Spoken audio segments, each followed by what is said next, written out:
People who are not familiar, how will they distinguish it from the hysteroscope? I think the main difference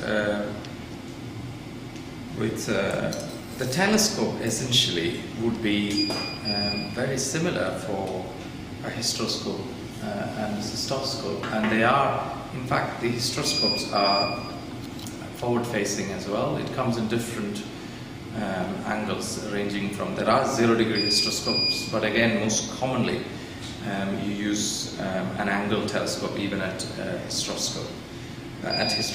But I think the difference is the irrigating channel. And the need for the big obturator. Yes, and the obturator. So the end of the irrigating channel is quite curved to avoid damage to the urethral mucosa, so they're quite wide. And I think when we look at the hysteroscope, it will become apparent that the sheath looks quite different.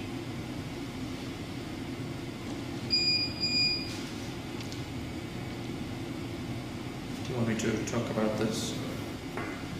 We don't use this much. Just urologists tend to use that. Again, it's just for putting the stents up, Yeah. put the guide wire up, JJ stents. Yeah. Right. Like And is that a hysteroscope we have on the other trolley? So we can look at that. I think the only problem with this hysteroscope is I've never seen these hysteroscopes anywhere else, the angled ones. But I'll just say that. This is a hysteroscope.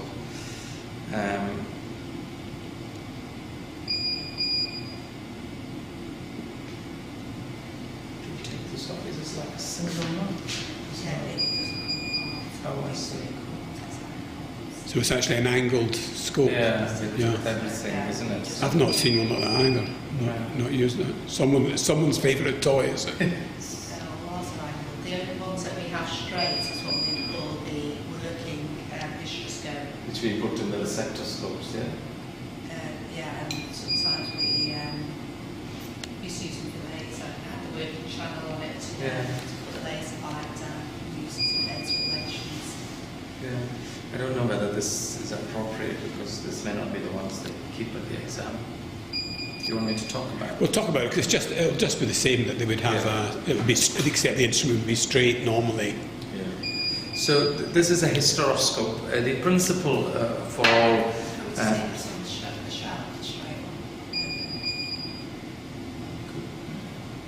All right, we'll just talk about it, isn't it? Don't open something that's sterile. The principle is the same. There is the endoscope. There is the attachment for the light source. There is an inflow and an outflow. Many of these have a mark there, an arrow showing which is the inflow and the outflow. This is a forward-facing 20-degree hysteroscope. This is in fact a single unit with the hysteroscope and the operating and the irrigating channel all in one. As you can see, there is also an operating channel through which you can put another instrument like a forceps to take a biopsy or retrieve an intrauterine device which is impacted in the uterine cavity, for example. There's usually a plastic bung which goes on top of it, which prevents the leak of fluid as you put the instrument in.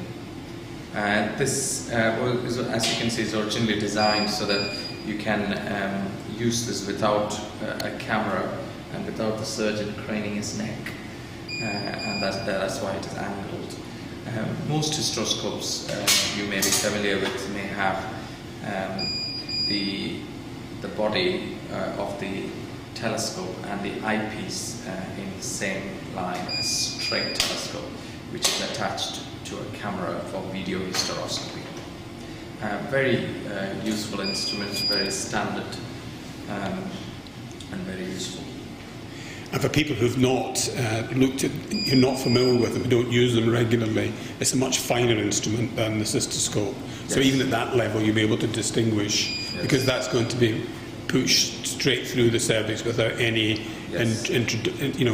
introductory cannula or obturators or anything else.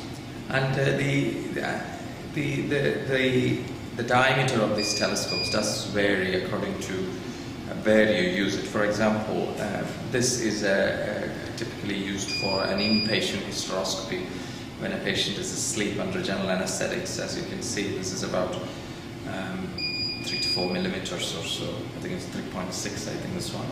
And this will require some degree of cervical dilatation unless the patient is multiparous, in which case it will allow its passage without dilatation.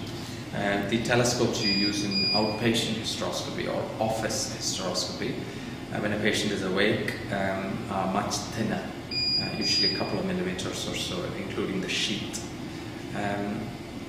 The principle of introduction of a hysteroscope is after you switch on the fluid, you have a column of fluid in front which kind of leads the way and gently and atraumatically opens the cervical canal, allow you to carefully advance into the uterine cavity. Lovely.